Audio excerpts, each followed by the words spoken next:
The Blues and Arts Hour on 103.9 WYAB, brought to you by Blue Cross Blue Shield of Mississippi and Small Town Music. We're decades apart, Sud and I. We're black and white. We're from the Mississippi Delta. We get to travel around and spread a message of love and positivity, not only for ourselves and the world, but also we love to show that there is hope. There is love in Mississippi. Passing me by, bet my body beside those tracks. When I die. Both great musicians, songwriters, singers, both doing it as their full-time job, which is rare, and both about to head overseas together to help promote their new EP, which is called Ain't No Love.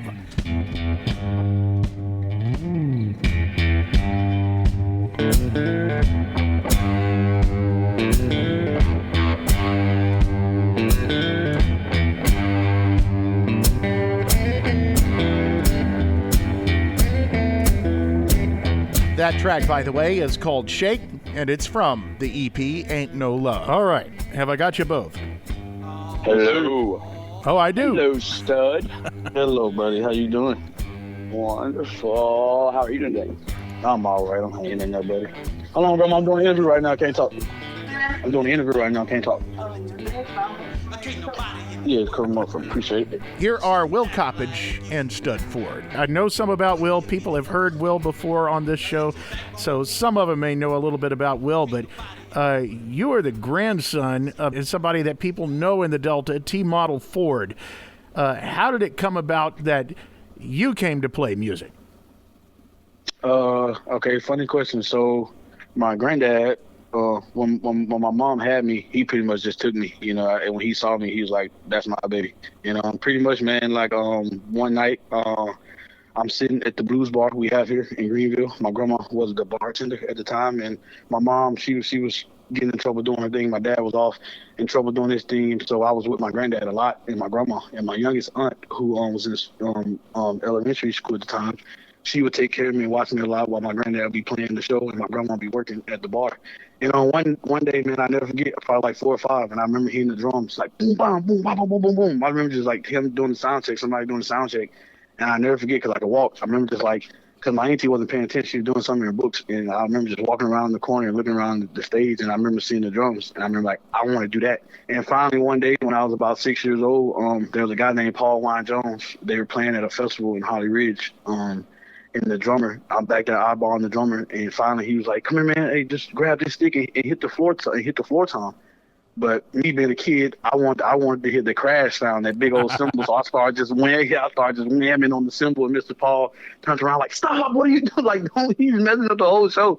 But from then on, my granddad saw the courage in me, because he always, like I said, he's always around playing and just happy that I was hitting pots and pans. And when he saw that I was kind of getting serious about it and wanted to do it, he just took full-fledged and started taking me on the road with him. I love it, because so many people start out, you know, with that curiosity, and right. That passion is what drives them to learn and keep building. And then on the other side of it, which is a crazy thing too, so as I started getting older, my granddad was getting older. I actually started playing shows with him, you know what I'm saying? Like, because he was like starting to slow down in the shows. It was like, you know, I wanted to play, but it was like, you know, it got to the point where he didn't force it on me, but it was like, you know, you have to do this. Like when I got out of school at Fridays, we went down to Clarksdale, Mississippi, and wherever juke joint they had around, or wherever he could take me, really. You know, I went on tour in Colorado and a couple more places. But he would one of those guys that like from the old school, and they would play from like 6, 7 in the afternoon to 6, 7 in the freaking morning. Man, I'm just a little kid, and I'm like, I don't want to do this, granddad. Like to the point where like it was like I was just be crying, like balls and out crying, and I didn't want to do it, man. And when I was about 13, when I was about 13, 14, he started getting sick. So he started not being able to tour. Yeah, and it's like 8 of us living in one house, and he's paying all the rent and all the bills. And a guy named Lightning Malcolm came to me, which was he used to play with him. And Malcolm was playing with Cedric Burnside, R.L. Burnside's grandson at the time. And they broke up and stuff. And he was like, "Hey, man, you still play drums?" And I didn't play he hadn't been playing in a couple years. My granddad was sick and stuff, so I hadn't been able to tour with him. And I was like, "Yeah, man, I'm in middle school, 8th grade year."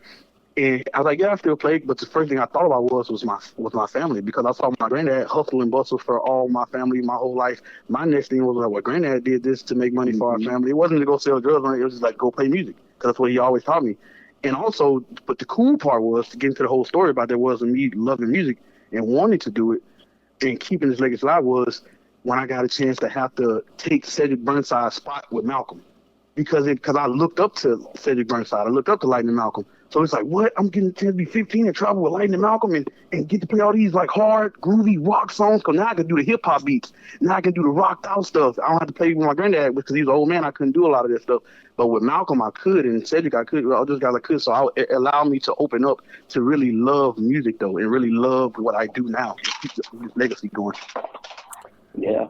Will, I want to go to you now, because you have your own story, and a lot of people up in Greenville and Washington County knew you as somebody who is in the economic development sector, the business development sector. But then a couple of years ago, you kind of broke out of that and started touring on your own with some acoustic music. So how did it come to be that you and Stud Ford came to be friends and partners in this musical venture?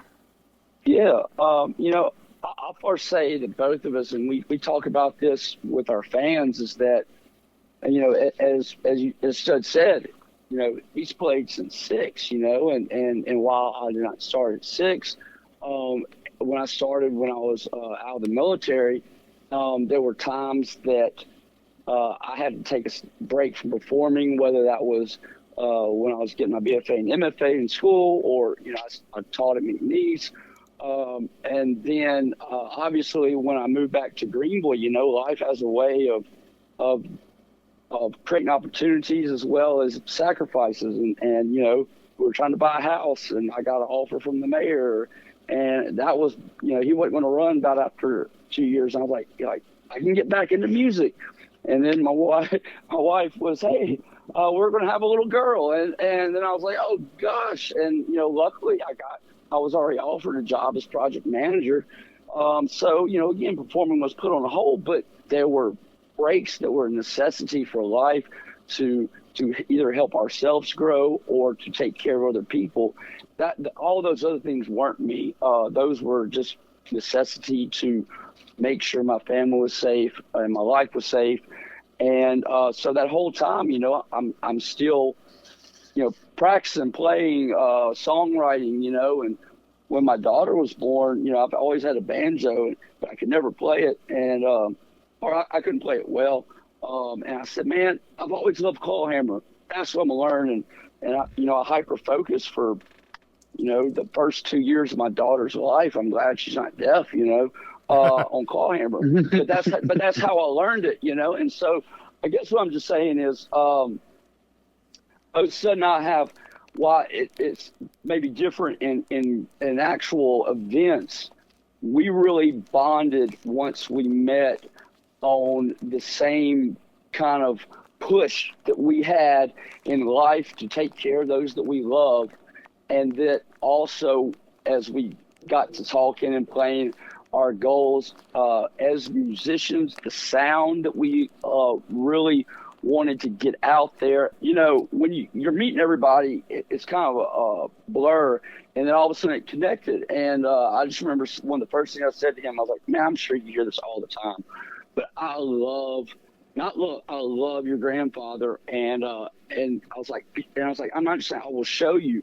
And I got my phone and started showing him all these pictures I had painted, all these I do woodwork too, and I made ornaments out of cypress of these BB razor, as well as larger wall hanging ones with strings on it. And so it was an honor and in awe, that I'm getting to have this conversation.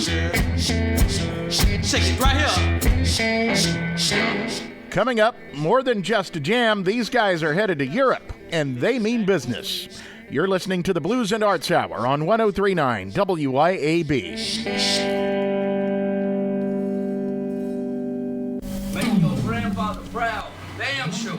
The Blues and Arts Hour on 103.9 WYAB, brought to you by Blue Cross Blue Shield of Mississippi and Small Town Music. And today, Will Coppage and Stud Ford, both from Greenville. Stud on drums, Will on guitar. This track is called Ain't No Love, and it's the title track from the new EP.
Picking up now with Stud Ford and Will Coppage in conversation. Stud had gone to Colorado, New Orleans, and was ready to come home, but didn't know if there'd be anything for him here in Mississippi. So for a while, I wasn't playing. And when I got back here, I knew that I was ready to go back full throttle. Like that, this was the plan I was making in my head. And one time I always make plans. I was like, I'm going back full throttle. But first, I need to see how people take me back in Mississippi. And of course, it was all love. I was like, okay, I got away. So now I need to figure out somebody I want to play with, or if I'm going to do it by myself. And I pretty much came to the decision that I was just going to play on my own, just do a solo. So I was actually going to come back to Colorado. So I had a couple shows in Clarksdale doing that festival he was talking about. And like I said, I'm walking around, and the lady he's talking about is like, hey, let's go here. And you got to meet this guy. And she was telling me about him specifically. She wanted me to meet a lot of other people. She was telling me about him specifically.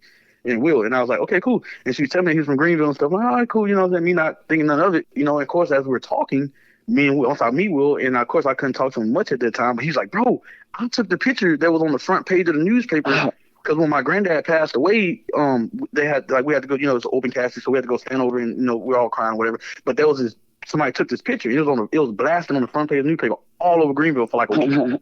And but Will took that picture, and I didn't know that. So when he said that, I'm like, what? And of course he goes into like, you know, granddad. But that picture, because I was still in middle school at the time, so because I was trying to keep on the low that I was playing music and stuff. So like when that picture came out, it was over. It was like, what the fuck, you play music? You driving? Oh my god, blah blah. So long story short, I think that it was because I was going to leave.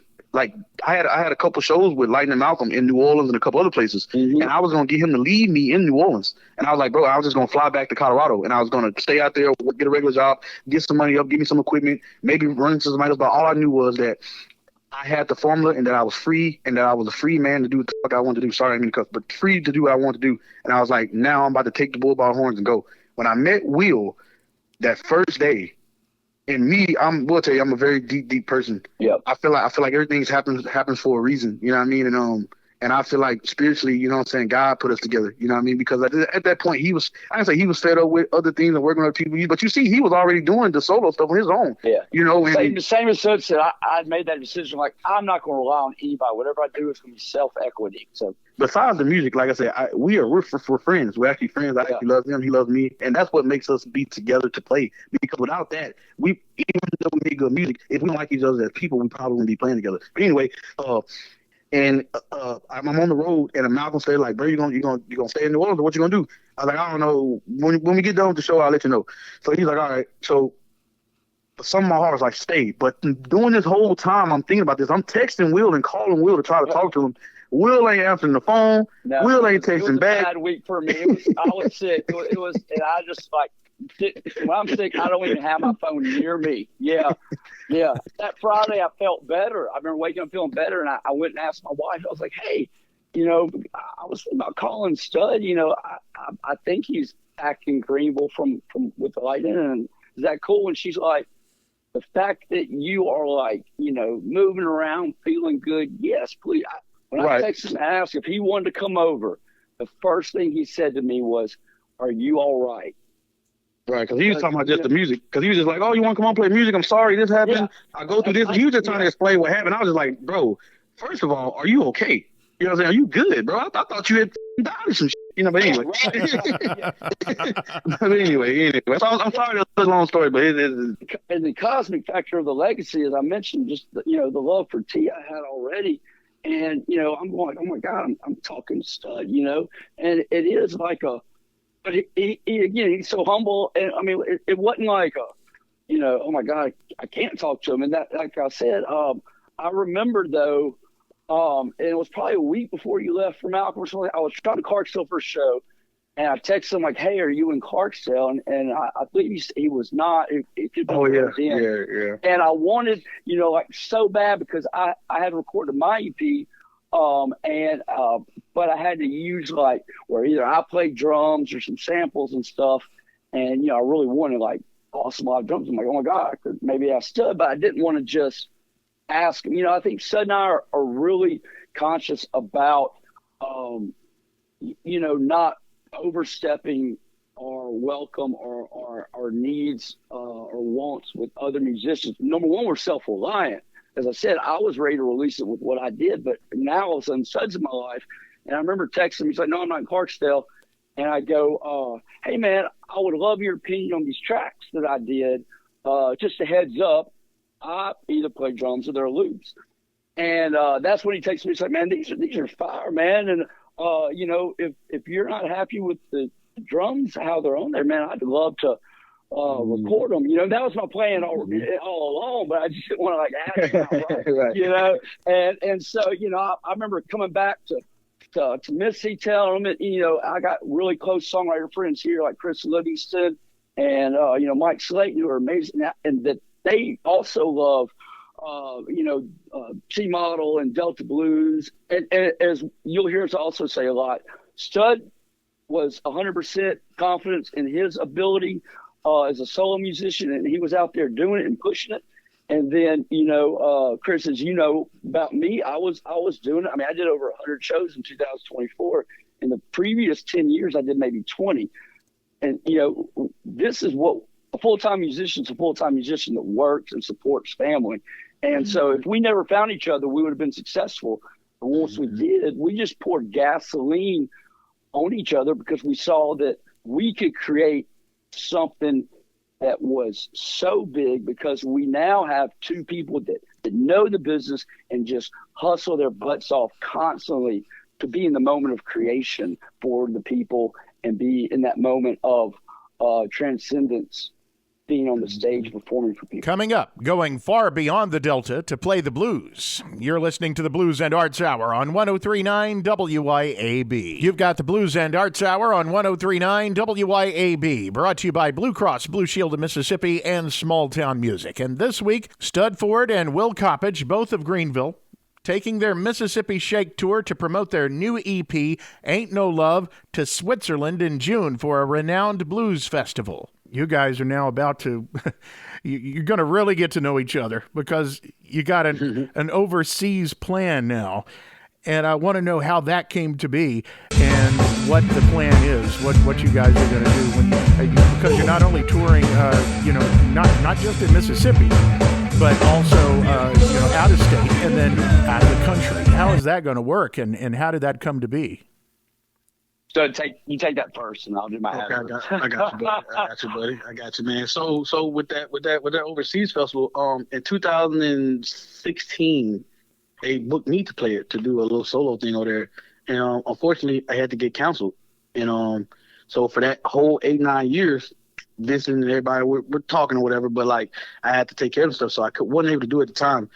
But come back now, like I said, I come back and I know I'm ready to go. I'm talking to Vincent, the guy who booked us for it. I'm talking to him about it. And he's like, yeah, man, we'll get you. So that was the first little step. So now I got to figure out, okay, am I going to do a solo band, blah, blah, blah. So I put that on the back burner for a while. Come back here. I'm doing all this stuff. I meet Will. Now we have a product to present to people. So the festival comes up that way. Like we kind of had the contacts from a while ago, do some other stuff. But now with us going, now this is a product that we're pushing as far as like me and Will and all this type of stuff. So it's like so even though, like I said, I had the contact from some previous stuff, it's now they want this. They want this product. What we're pushing right now, and basically how it's gonna work is like so like I said, they take care of everything. They get the plane ticket. They they get us over there. They got a driver and all that stuff. They pick us up and we get to the hotel room. They take care of everything. We got like a 4 or 5 day little thing over there. We get to go like do. We got a parade thing we got to do. We got a couple little small shows we have to play, and then we got the big festival that Friday. We play that Friday. So like it's I didn't say it's an easy process, but it's a cool process because, like you said, we're gonna get a chance to not only get to know each other, but also spend time and bond and go out of state and present a product to people that we both came up with. And because it's such a powerful thing, you know what I'm saying? Because like I said, like because I feel like I said, once again, I'm a very spiritual and deep person. 2017, 16 wasn't the time for me to go in. The time was now. That's why I didn't go. The time is now because it was meant for them to see me and Will there. You know what I mean? So once again, man, yeah, it's a tedious process, but a very interesting process. And I'll let Will speak on a little bit more. But yeah, really, the only thing I'll add was, I think it was either, I can't remember when King Biscuit is, either late September or early October, and it was sometime I think in October that we initially jammed, but starting November 1st, and I'll say this to people, and they think that we're BSing them, but starting November 1st, honestly, I cannot think of a week that we were not together at least 4 days, either rehearsing or in the studio. And when I say studio, we had the privilege that I have a studio at the house, and then also have Chris Livingston is a sound engineer, so he would be in there helping us get everything set up, keep all the levels going, and 4 days out of the week was.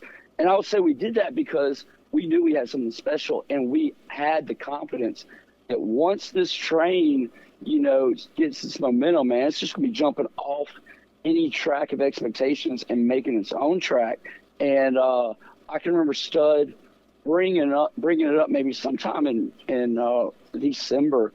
And, for me, again, I mean, we're just Mississippi boys, and those things, while you strive for them, it's hard to hear the reality of something like that. And also, regarded because, people have screwed us over. I would say screwed us both over individually in the past.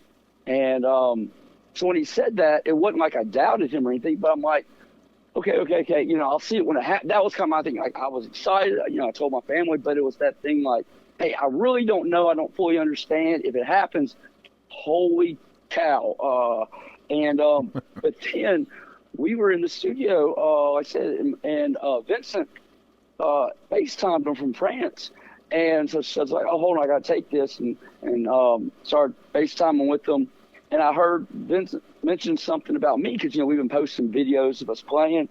And he's like, well, is Will going to come? Like eagerly. And so it's like, well, here, why don't you ask Will right now? And I was like, hell yeah, I'm going to come. And I think, I think for both of us, that was, it's not that we seek validation, but we knew that we had a product.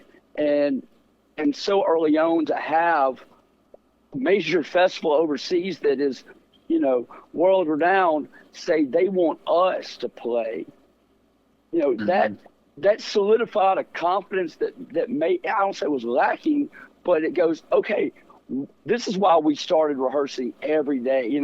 My daughter would be like, hey, is Stud coming over today? And I was like, yeah. And I remember she was sick one time, and she goes, is Stud coming over today? And I'm like, yeah, daughter, I'm about to go pick him up. And she started like crying. I'm like, what's the matter? She's like, well, I'm sick. I can't hug him or talk to him. And, again, that shows the love we have of each other. It's a big family. It's just a real big family of love. And then when you have two people that have this similar vision of music and how music can impact people's lives and our own lives, getting somebody to say, no, I want y'all two to play at this festival so early on in our musical journey together was just, just a super, it solidified what we knew. Exactly. I one last thing, me and Will, me and Will both have been doing this, 20, years apiece. When he got out there, he did his thing, me since I was 6. So it's like I said, it wasn't the time for me to do that show thing. Like, I feel like things happen for a reason. But like I said, I don't desire to be, the best of anything. I just want to be one of the best. And I just want to be a great person. And the things that are happening for me and Will aren't they're because we're working very hard. They're because all this, we have talent, all this good stuff, but also because this is our time. It's all about timing. A lot of things are about timing, and this is just our timing. That's why it seems like, man, I only been playing good for 5 months. Like, things just taking off. Yeah, but we worked our butt off for the last 20 years to make these things happen. So it's not like it's just happening out of nowhere. Our name's been attached together, all that stuff's happening out of nowhere, but still, like I said, like, sometimes, man, you probably see in a lot of relationships, man, you'll be with a girl for 2 weeks and now you want to marry the girl, and sometimes it don't work out. But a lot of times relationships, well, somebody got married within a month and they've been together for the last 30 years, so stuff like that happens. Everybody has their own way. Everybody has their own things in life, and everybody has their own journey, and by stuff happening fast for me and Will, it's not like we're these, I'm going to say this in 2 ways, and I hope you get what I'm saying. It's not like we're these special people, but we are these special people. Like a project. We're not a technical prodigy. It's not nothing technical that we're doing. We're just doing what we're meant to do, if that makes any sense. I miss my girl since I left home. I miss my girl. Can you hear me moan? 'Cause I said, girl,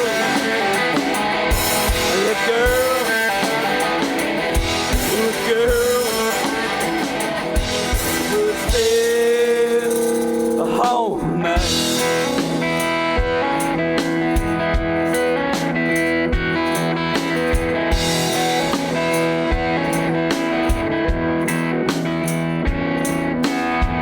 I've been to Memphis, I've dreamt of Spain.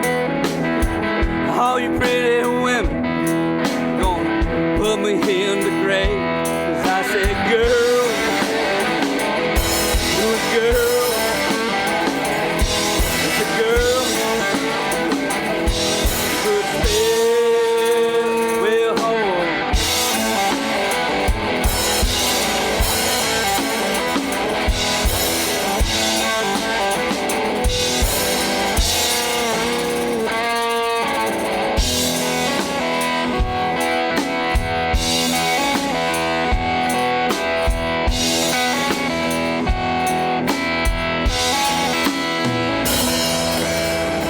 Hear that train roll, passing me by, leave my body beside those tracks when I die. 'Cause I said, girl,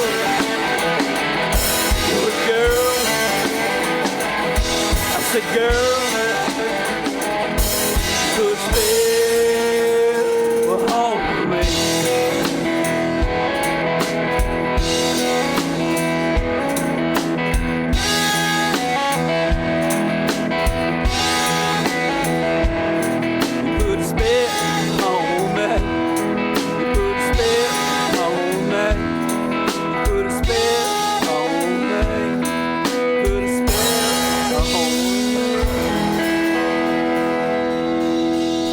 You've got the Blues and Arts Hour on 103.9 WYAB. The Blues and Arts Hour brought to you by Blue Cross Blue Shield of Mississippi and Small Town Music. This week, Stud Ford and Will Coppage. They have a new EP. It's not a full-length album, but it's got 4 songs on it, and it's called Ain't No Love. And they've got a kind of never-ending tour thing going on called the Mississippi Shake Tour, which they are taking to Europe in the summer. Now, in conversation, Will Coppage and Stud Ford, a bit about how they came up with the songs for the EP. When we do our rehearsals, because we have a studio, we record it. And, a lot of times the day will start out with like, it's like an athlete, you got to warm up. So, we'll kind of just warm up with no agenda. And through that process, if you're warming up, you're free, there's no like form. And we just, a lot of those moments, we would find little grooves or pockets. We could hear certain melodies, and since we had them recorded, we kind of cut them out and listen to them and start developing those into songs. And there were a handful of songs that we each kind of, when I say we had written like kind of bedroom songs. We had the skeleton for some of them, like the skeleton, but we didn't have like other parts to go. Right, and it was like, hey man, I have this, it's kind of complete in the sense of, hey, there's a beginning and an end, but it's, maybe it's narratively flat of the groove, or maybe the sections, it just needs something else. Right. And I'll say the first song that Stud played for me was a song called Life, and it's a ballad. But yeah, so Life's on the EP, and that was the first one he played for me.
I don't want to ever say it's too easy, because that kind of is that idea that I think that outsiders think of, like, music is not a work. ethic. Music is just they're creative folks. Well, yeah, we might be inclined to be creative because that's part of our DNA, but we had to work for it, and we continue to work for it.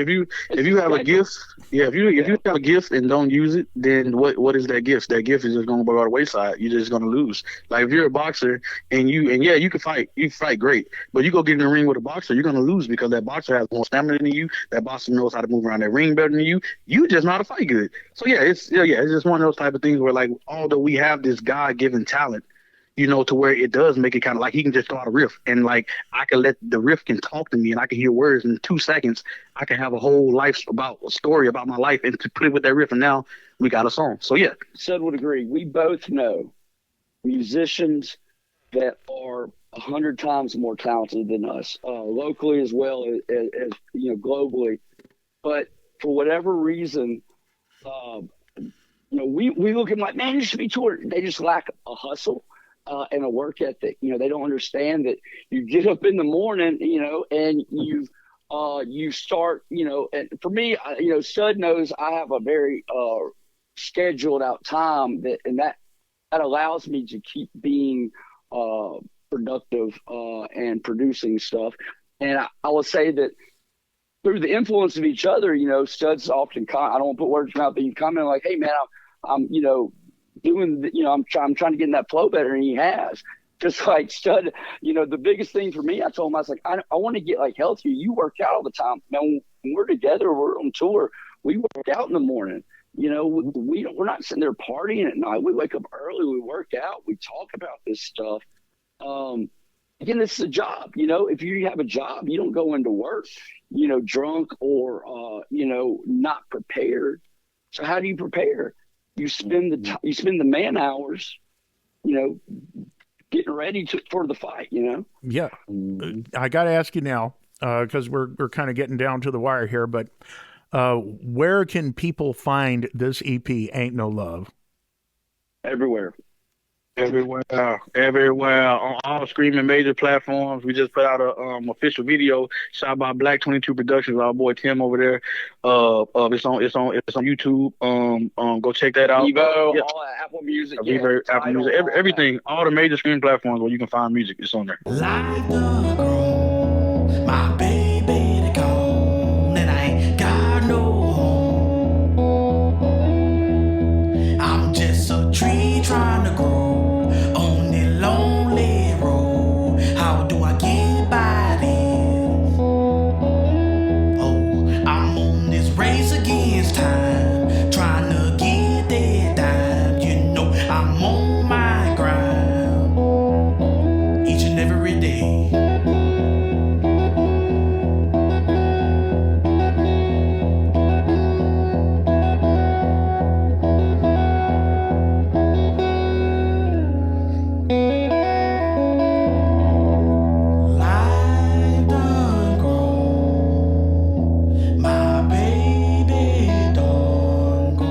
Blues and Arts Hour every Friday morning at 9 on 103.9 WYAB, brought to you by Blue Cross Blue Shield of Mississippi and Small Town Music. Tune in next week right here on 103.9 WYAB.